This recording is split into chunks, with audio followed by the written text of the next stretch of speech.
Selamat pagi Bapak Ibu. Kita bertemu lagi di dalam renungan tengah minggu. Hari ini renungannya terambil dari Hakim-Hakim pasal yang ke-10 ayat yang ke-6 hingga yang ke-16. Hakim-Hakim pasal 10 ayat 6 hingga 16. Orang Israel itu melakukan pula apa yang jahat di mata Tuhan. Mereka beribadah kepada para Baal dan para Asitoret, kepada para Allah orang Aram, para Allah orang Sidon, para Allah orang Moab, para Allah Bani Amon, dan para Allah orang Filistin.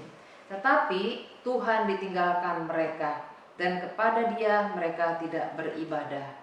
Lalu bangkitlah murka Tuhan terhadap orang Israel, dan Ia menyerahkan mereka ke dalam tangan orang Filistin dan Bani Amon. Dalam tahun itu juga orang Israel ditindas dan diinjak mereka. 18 tahun lamanya mereka memperlakukan demikian semua orang Israel yang di seberang sungai Yordan di tanah orang Amori yang di Gilead.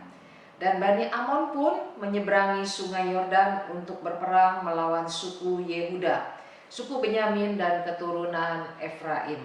Sehingga orang Israel sangat terdesak. Lalu berserulah orang Israel kepada Tuhan, katanya, "Kami telah berbuat dosa terhadap Engkau, sebab kami telah meninggalkan Allah kami, lalu beribadah kepada para Baal." Tetapi firman Tuhan kepada orang Israel, Bukankah aku yang telah menyelamatkan kamu dari tangan orang Mesir, orang Amori, Bani Amon, orang Filistin, orang Sidon, suku Amalek, dan suku Maon yang menindas kamu ketika kamu berseru kepadaku?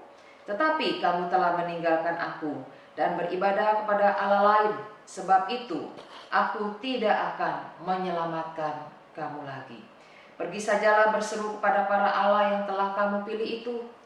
Biarlah merekalah yang menyelamatkan kamu pada waktu kamu terdesak. Kata orang Israel kepada Tuhan, "Kami telah berbuat dosa.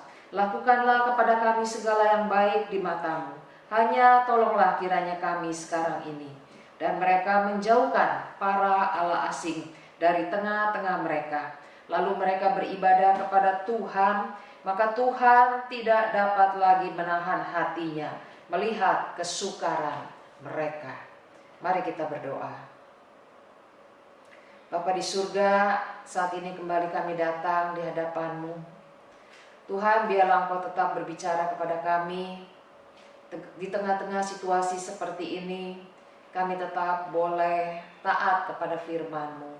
Berkati Tuhan, apa yang akan kami renungkan, biarlah itu boleh menjadi kekuatan bagi hidup kami. Kami serahkan seluruh perenungan pada pagi ini ke dalam tangan-Mu. Hanya di dalam nama Tuhan Yesus Kristus kami berdoa. Amin. Bapak Ibu yang saya kasih dalam Tuhan, setiap kita pasti memiliki kebutuhan. Baik anak-anak kecil, orang dewasa, tua, muda, berpendidikan, tidak berpendidikan, semua memiliki kebutuhan. Begitu juga dengan bangsa Israel. Apa yang membuat mereka menyembah atau beribadah kepada para Allah bangsa lain? Apa yang membuat mereka menyembah kepada Allah bangsa lain dan mereka meninggalkan Tuhan dan tidak lagi beribadah kepada Tuhan? Saya berpikir pasti mereka melihat kenapa orang yang tidak percaya kepada Tuhan hidupnya lebih makmur. Kenapa orang yang tidak percaya kepada Tuhan sepertinya lebih bahagia. Mereka menginginkan sesuatu dan dengan mudah mereka mendapatkannya. Mereka punya banyak kebutuhan dan dengan mudah kebutuhan itu mereka dapatkan. Sehingga orang Israel tidak lagi percaya kepada Tuhan, tidak lagi beribadah kepada Tuhan. Mereka tinggalkan Tuhan, mereka mengkhianati Tuhan, dan mereka beribadah kepada para Allah bangsa lain. Saudara-saudara, apa yang terjadi ketika Israel meninggalkan Tuhan? Maka kita melihat dikatakan bahwa Tuhan menyerahkan mereka ke dalam tangan orang Filistin dan Bani Amon. Ternyata ketika mereka meninggalkan sumber berkat, mereka tidak lagi mengandalkan Tuhan sebagai sumber kebaikan, maka yang mereka dapatkan adalah kesukaran, masalah, dan persoalan. Saudara-saudara, kita lihat apa yang terjadi. 18 tahun ternyata orang Israel itu ditindas dan diinjak oleh bangsa lain. Luar biasa sekali penderitaan yang mereka alami. 18 tahun mereka mengalami begitu banyak penderitaan. Luar biasa juga Israel begitu tegar tengkuk. Ternyata mereka tidak juga datang kepada Tuhan. Di tahun ke-18 lah mereka baru datang kepada Tuhan. Jadi mereka sekian lama meninggalkan Tuhan dan merasa happy-happy saja, tidak beribadah kepada Tuhan.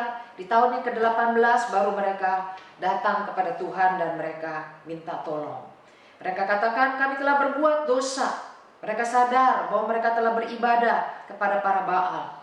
Saudara-saudara, ketika Israel minta tolong kepada Tuhan, apa respon Tuhan? Apakah Tuhan langsung menjawab apa yang mereka inginkan? Kita lihat bahwa Tuhan meminta mereka untuk minta tolong kepada para Allah yang telah mereka pilih. Beribadahlah kepada Allah lain, sebab itu aku tidak akan menyelamatkan kamu lagi. Bapak Ibu, ternyata Tuhan tidak langsung menolong mereka. Kenapa? Karena Tuhan juga ingin tahu apakah mereka sungguh-sungguh bertobat, atau ketika lagi ada kesukaran saja mereka datang kepada Tuhan, mereka minta tolong dan Tuhan melepaskan mereka dari kesukaran, tapi setelah itu mereka kembali berbuat dosa. Kita lihat di sini, ternyata Israel sungguh-sungguh mau bertobat kepada Tuhan. Meskipun Tuhan mengatakan cari pertolongan kepada Allah lain, tetapi Israel, mereka sungguh-sungguh menunjukkan pertobatannya. Dikatakan kami telah berbuat dosa. Mereka sadar mereka telah berbuat dosa. Mereka juga katakan, lakukanlah kepada kami segala yang baik di matamu. Hanya tolonglah kiranya kami sekarang ini. Mereka bukan saja minta tolong pada Tuhan, tapi kelakuan mereka juga menunjukkan bahwa mereka sungguh-sungguh mau meninggalkan Allah-Allah asing tersebut. Mereka menyingkirkannya. Saudara, kita lihat apa yang terjadi. Pada waktu Israel sungguh-sungguh bertobat, maka dikatakan Tuhan tidak dapat lagi menahan hatinya melihat kesukaran mereka. Bapak Ibu, apa yang kita belajar dari perikop ini? Yang pertama, kita belajar bahwa ketika kita memiliki kebutuhan, keinginan, biarlah kita juga boleh bawa ke hadapan Tuhan. Kita tidak memakai segala cara untuk mendapatkan kebutuhan-kebutuhan kita. Kita juga belajar bahwa ada banyak berhala-berhala zaman modern. Kesibukan kita, pekerjaan kita, uang kita, ya ada banyak sekali HP kita bisa menjadi berhala di dalam hidup kita. Sehingga kita tidak lagi benar-benar mengandalkan Tuhan. Kita tidak lagi beribadah kepada Tuhan. Tanpa kita sadari kita sudah meninggalkan Tuhan. Apa yang kita ketahui kalau kita sudah jauh daripada Tuhan, maka yang ada pada kita adalah begitu banyak kesukaran, persoalan. Bapak Ibu, kalau kita sudah mengalami begitu banyak kesukaran dan pertolongan, seharusnya kita memeriksa diri, kita introspeksi diri kita. Apakah kita sudah berdosa di hadapan Tuhan? Dan biarlah kita juga belajar seperti orang Israel. Mereka datang kepada Tuhan, memohon pertolongan Tuhan. Namun bukan hanya itu saja, kita juga tunjukkan kesungguhan kita. Kita tunjukkan perbuatan kita, bahwa kita benar-benar ingin kembali mengandalkan Tuhan di dalam hidup kita. Saya percaya Tuhan tidak dapat menahan hatinya. Tuhan begitu berbelas kasihan. Tuhan tidak tega melihat umatnya di dalam keadaan kesukaran. Pasti Dia akan memberikan kita pertolongan. Apalagi yang kita belajar? Kita belajar dari bangsa Israel. Biarlah kita juga tidak seperti mereka. Seharusnya kita merasa Tuhan itu sudah cukup buat kita. Dan kita tidak perlu menambah Allah-Allah lain di dalam hidup kita, berhala-berhala asing, ataupun ilah-ilah zaman sekarang di dalam hidup kita. Biarlah kita merasa puas, kita merasa sukacita, kita merasa bahagia ketika kita memiliki Tuhan. Saudara-saudara, zaman sekarang orang memilih Tuhan, percaya kepada Tuhan, tapi mereka juga masih terus memegang dosa-dosa yang ada, sehingga membuat Tuhan menjadi murka. Bapak Ibu yang saya kasih dalam Tuhan, biarlah kita belajar dari orang Israel. Kita belajar mengutamakan Tuhan, mengandalkan Tuhan di dalam hidup kita.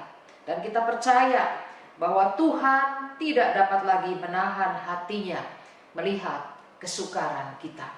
Mari kita bawa kesukaran kita saat ini. Apa yang menjadi persoalan kita saat ini? Mungkin sudah bertahun-tahun kita merasa Tuhan sepertinya tidak mempedulikan kita. Mari kita juga memeriksa hati kita. Bisa jadi kita sudah meninggalkan Tuhan. Bisa jadi kita sudah tidak lagi sungguh-sungguh beribadah kepadanya. Biarlah kita boleh datang kepada Tuhan, karena sesungguhnya Tuhan adalah Tuhan yang penuh dengan belas kasihan. Amin. Mari kita berdoa.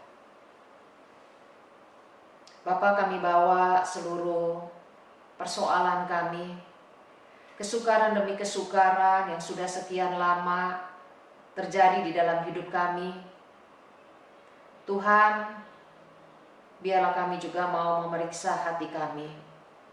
Kalau kami sudah meninggalkan Tuhan, tidak lagi mengandalkan Tuhan, kalau kami tidak lagi sungguh-sungguh menyembah Tuhan, tapi ada begitu banyak berhala-berhala zaman modern yang ada di hadapan kami, yang telah menyita waktu perhatian kami, konsentrasi kami.